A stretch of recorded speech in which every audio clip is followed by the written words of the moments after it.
dapat ini ikan tenggiri besar banget.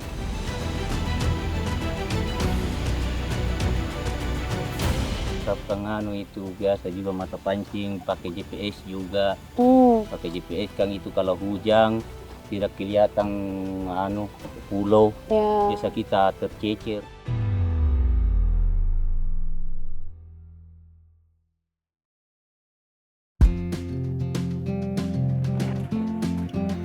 Makasih Ibu. Jadi ini kemana aja tujuannya? Harganya segini.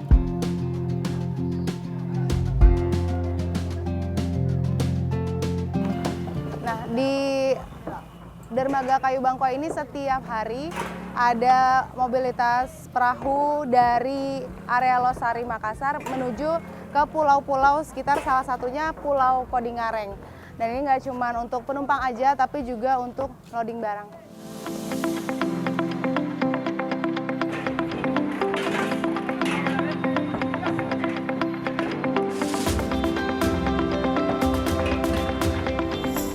Hari ini, tim Indonesiaku bertolak menuju Pulau Kodingareng, Kecamatan Kepulauan Sangkaran, Makassar, Sulawesi Selatan. Berada di gugusan Kepulauan Spermonde di Selat Makassar, semua aktivitas penyeberangan menuju pulau-pulau kecil terpusat di Dermaga Kayu Bangkok. Diperlukan biaya sekitar Rp30.000 per orang untuk bisa menumpang di kapal KM Cariwan ini. Sementara untuk satu sepeda motor dikenakan Rp15.000. Dengan transportasi inilah roda kehidupan dan ekonomi warga Kodingareng bergantung. Inilah kehidupan masyarakat di Pulau Kodingareng. Terdiri dari 6 RW dan dihuni sekitar 4.000 penduduk yang 95% diantaranya menggantungkan hidup dari laut.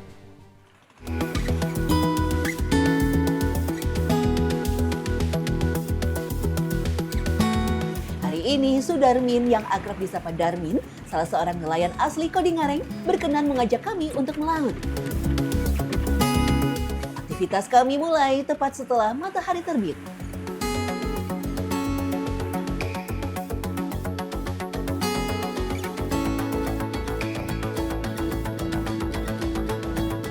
Perjalanan kami mulai dengan mencari umpan hidup untuk memancing ikan tenggiri. Jaraknya kurang lebih 3 mil dari pantai. Perjalanan melaut kami hari ini dimulai dengan mencari umpan. Saya berada di atas perahu berdua dengan Pak Sudarmin, sementara kru Indonesiaku ada kameramen saya di perahu kecil yang di sebelah situ.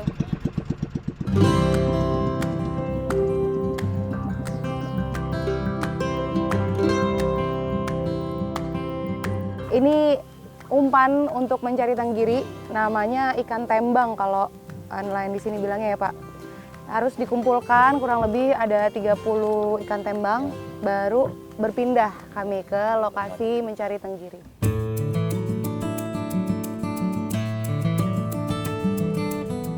Setelah selesai mencari umpan, kami harus bergeser 10 mil lagi untuk mencari ikan. Setiap tahun, jarak ikan dan pantai seolah seperti menjauh. Beruntung di musim angin timur seperti sekarang, kondisi air cukup tenang dan cuaca pun terbilang cerah. Tapi sayangnya teori tak semudah kenyataan. Selama 3 jam menunggu, kami akhirnya mendapatkan ikan.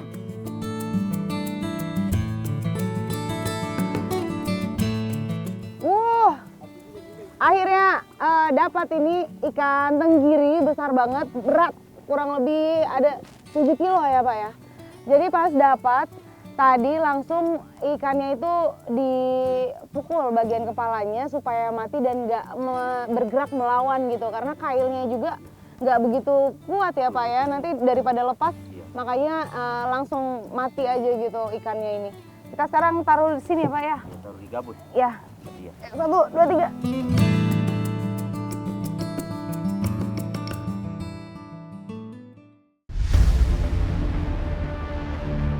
Rencananya kami akan terus memancing sampai mendapatkan tangkapan yang cukup. Tapi apa daya, tangkapan tak kunjung diperoleh. Memang jika merujuk data terakhir, tangkapan ikan nelayan Kepulauan Spermonde secara umum jauh berkurang jika dibanding 5-10 tahun silam. Penyebabnya, berkurangnya terumbu karang secara drastis, penambangan pasir laut, dan juga overfishing yang tak diatur secara tegas. Menurut Bapak, apa yang paling terasa perbedaannya saat dulu Bapak melaut dan sekarang? Kalau dulu itu banyak sekali ikan dulu, kan kurang pencarinya. Ini sekarang banyak masyarakat, banyak juga yang mencari. Ya kalau dulu itu biasa 3 ekor ikan tenggiri, 4 ekor biasa. Ini sekarang 1 ekor. Ya. Dapat 1 udah alhamdulillah ya Pak ya. Di daerah tempat tinggal Bapak kan sekarang juga ada pelabuhan yang baru diresmikan itu ya Pak ya, awal tahun. Nah itu Bapak menanggapinya gimana? Ya waktu itu ada penambangan dulu itu airnya keruh. Ya, dibilang keruh ini air semua. Baru dia ambil pasir itu di bawah tuh. Bapak keinginannya apa Pak? Nelayan di sini tuh sebenarnya mengharapkan apa sih Pak? Mengharapkan itu biasa juga mata pancing, pakai GPS juga. Pakai GPS kan itu kalau hujan tidak kelihatan pulau. Biasa kita tercecer. Jadi sulit juga ya melihat jalan pulang. Itu, jalan pulang kalau tidak pakai GPS. Usai seharian melaut, kami pun menjual tangkapan hari ini.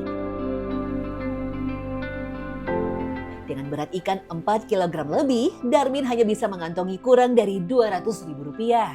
Jumlah yang terbilang kecil, pasalnya uang itu harus disisihkan untuk membeli bahan bakar yang per liternya mencapai Rp20.000. Padahal setiap hari Darmin membutuhkan setidaknya 12 liter untuk melaut. Yang lebih miris, perahu yang dia pakai pun bukan miliknya. Dia harus mengeluarkan uang lagi untuk menyewanya.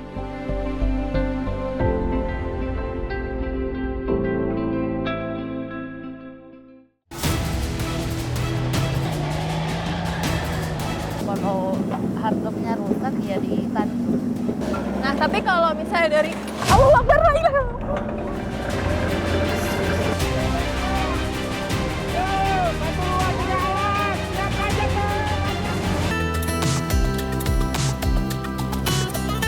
Bukannya berpangku tangan dengan keadaan, ibu-ibu di Pulau Kodingareng sendiri juga punya cara untuk bertahan hidup.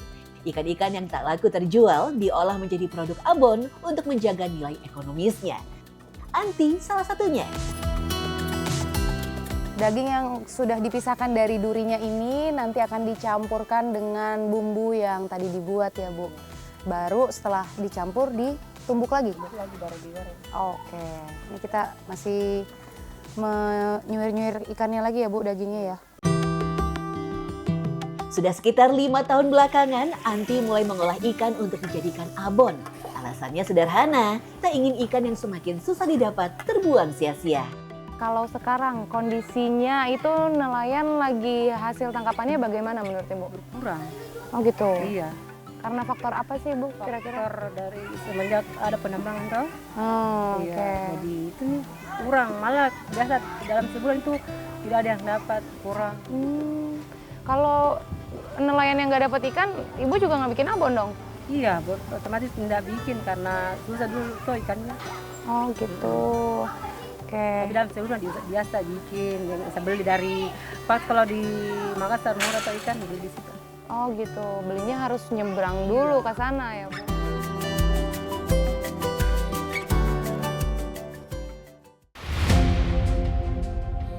Di Kodingareng, menjadi nelayan nyaris menjadi sebuah kewajiban tanpa pilihan. Sejak kecil, anak-anak bahkan terbiasa ikut orang tuanya melaut. Meski terdapat sekolah dasar negeri, angka putus sekolah di Kodingareng terbilang tinggi. Ya, sektor pendidikan memang bukan jadi prioritas utama bagi kebanyakan warga. Di saat anak-anak bisa membantu orang tua demi ekonomi yang lebih layak, maka ikut melaut jadi pilihan yang tak bisa ditolak. Dahir pergi ke sekolah juga nggak? Enggak. Sudah sejak kapan Pak? Udah lama dia. Hmm. Karena apa Pak? Maaf kalau boleh tahu. Kalau masalah yang begitu kan biasanya jajan anak-anak. Biasakan dia mau sekolah jajan minta Apalagi yang tadi aku katakan itu, waktu corona itu anak-anak mau dipaksakan disuntik, akhirnya dia melarikan diri ke sekolah, dia takut. Ya kan? Makanya seterusnya dia tidak mau, dia mau ikut sama saya mancing. Bahkan 3 dari 5 anak Sudarman semua ikut melaut sejak kecil. Dahir, kamu sekarang umurnya berapa?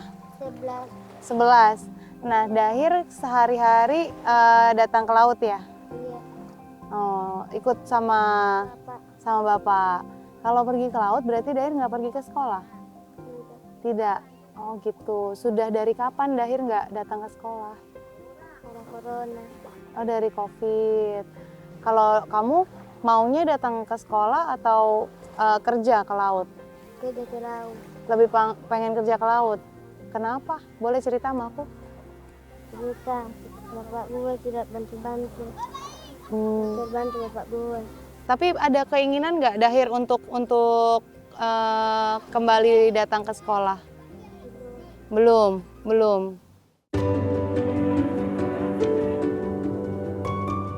Kehidupan yang keras memang terkadang membuat sebagian anak tak sempat menikmati masa kecilnya dengan bermain. Salah satunya Fahri. Berjibaku dengan orang dewasa lain, Fahri terbiasa menjadi kurir angkut ikan di tempat pelelangan ikan pautere. Tapi berbeda dengan Dahir yang putus sekolah, bocah 12 tahun ini hanya memanfaatkan waktu liburnya untuk menjadi kurir angkut. Fahri sejak kapan datang ke TPI untuk bekerja, bantu orang yang nurunin ikan? Sejak kapan? Kelas 6 SD. Oh, dari kamu kelas 6 SD ya? Oh gitu. Kamu rumahnya dekat dari sini? Dekat. Oh gitu. Kalau sekali kerja dapat upahnya berapa kalau boleh tahu? Biasa 15 atau 20. 15 atau 20 ya. Dari jam berapa sampai jam berapa sih? Dari jam 5 sampai jam 11 kira-kira. Oh, dari subuh itu ya? Iya. Bangun jam berapa kamu? Bangun jam 4 sih. Oh gitu. Kalau dapat uang, kamu biasanya uangnya buat apa? Beli jajan. Nah, kamu kalau kerja seperti tadi, ini nggak sih, capek nggak sih? Capek sih. Capek. Iya. Terus kenapa milih kerja gitu? Mengisi waktu libur. Oh gitu.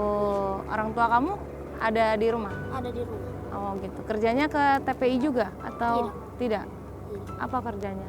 Bapakku sopir. Kalau mamaku rumah tangga nih. Kalau sudah bekerja gini, kamu masih tetap pengen sekolah kan?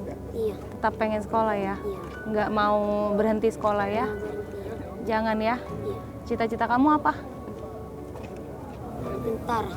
Jadi tentara? Iya. Wah, gagah. Ya, semoga cita-cita Fahri tak putus di tengah jalan karena faktor desakan ekonomi. Tapi sampai kapan keluarga dan nelayan Kodingareng bisa bertahan tanpa bantuan pemerintah?